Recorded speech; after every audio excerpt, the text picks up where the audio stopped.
Good evening, everyone. We are here to discuss the recently released Consumer Price Index data for the month of May, a critical indicator of inflation within the US economy.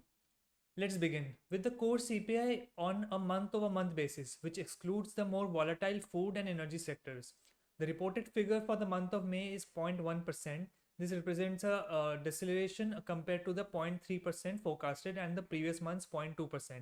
This moderation in core prices suggests a potential easing of underlying inflationary pressures. Shifting to the core CPI year over year, the data indicates an actual value of 2.8%, while slightly below the 2.9% consensus forecast. It remains consistent with the previous month's 2.8%. This suggests that the core inflation on the annual basis is maintaining a stable trajectory, albeit still above the Federal Reserve's target.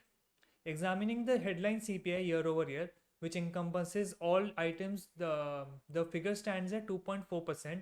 This is marginally lower than the 2.5% forecasted, but shows a slight increase from the prior month's 2.3%. This indicates a slight firming of the broader measure of consumer prices. Finally, the overall CPI on a month over month basis registered 0.1%. This is below the both 0.2% forecast and the previous month's reading, signifying a minimal sequential increase in the general consumer prices.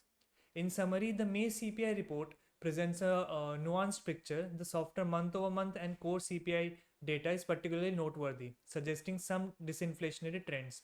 This development could provide the Federal Reserve with additional flexibility in their monetary policy considerations. Market participants should also look out for the next week's Federal Reserve interest rate decision, as the CPI data will undoubtedly factor into their assessment.